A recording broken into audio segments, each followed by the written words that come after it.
Welcome to the Bluegrass family. We're so happy you're here with us today. I am in the kitchen and I'm going to walk you all through how I make this country style dinner. It is fried cabbage, pinto beans and ham hock, fried corn fritters, and fried sausages and potatoes. So I can't wait to show you all how to get this done.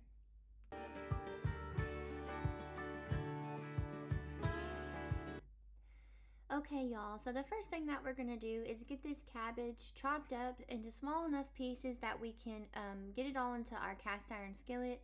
So I just peeled the outer layers of the cabbage off. Those leaves are just kind of soft and wilted. And we save all of our scraps for the pigs or the chickens, either one. They love to have anything that is a vegetable, fruit, whatever. Whatever we feed them, they usually eat. They're not picky. So I just go ahead and chop this up like I said. And then I get it into the cast iron skillet with some melted bacon grease. And so I will walk y'all through how I fry this up.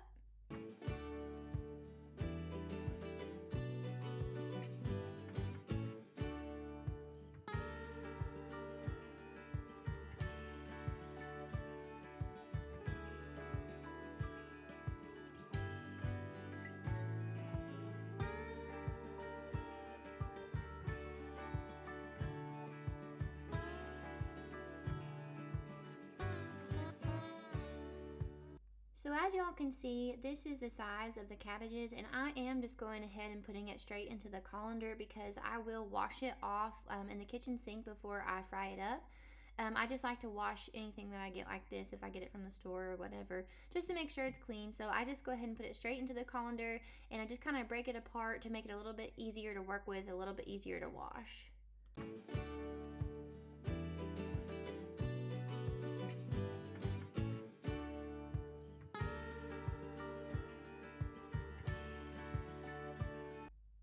So like I said, I am melting bacon grease. I save all of my bacon grease anytime I cook sausage or bacon. And I just put it in a tiny little jar, a pint-sized mason jar, and I put a lid on it and keep it in the fridge. I use it to fry up all kinds of different stuff. In this particular dinner, I'm using it to fry up the cabbage, and I also use it to fry up the corn fritters. So I love having that on hand. If y'all ever cook bacon or sausage, you definitely want to save that bacon grease.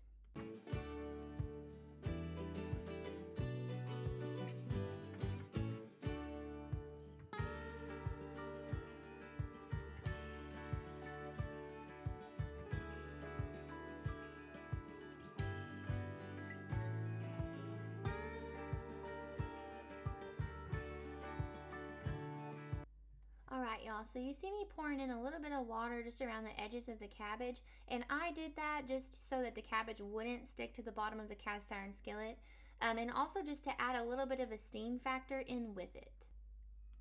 So I actually had some pinto beans and ham hock left over. I like to boil that like the day before in just a big stock pot on the stove with some water, and like I said, with the ham hock, and I let that cook for several hours and just keep stirring it and making sure that it's simmered down. So we actually had leftover pinto beans and ham hock with this meal.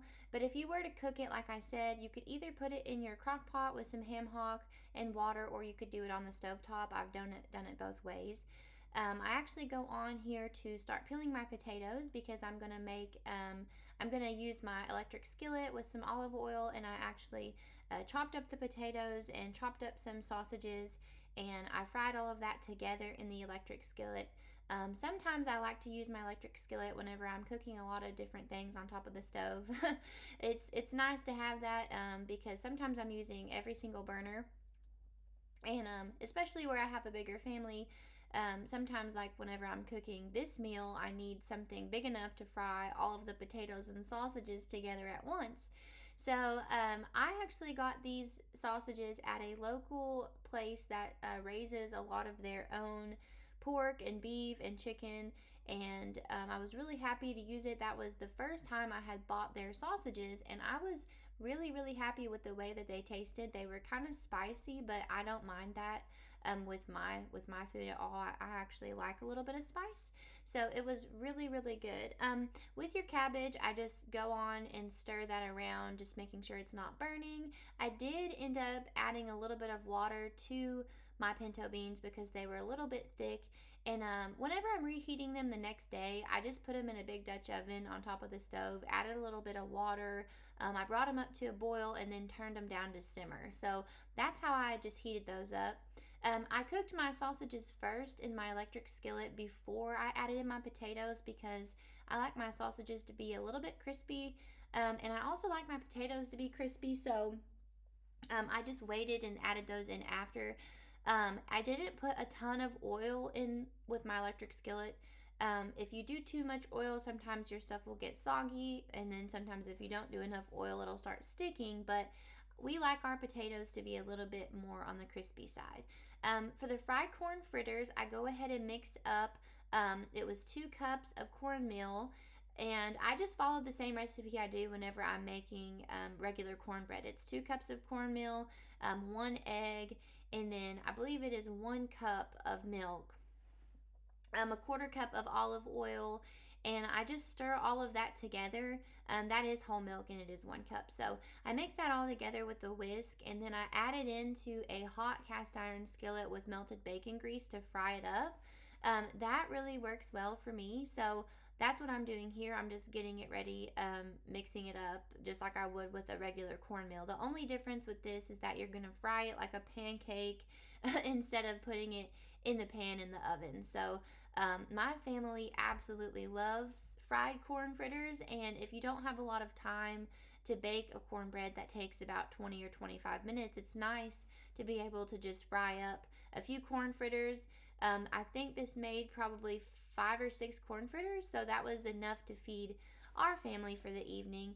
And they're really good. You could add onion or green pepper or cheddar or any other seasonings that you would want to add in. Sometimes we do jalapenos. Just whatever that we have on hand we can use for that. So it's really good.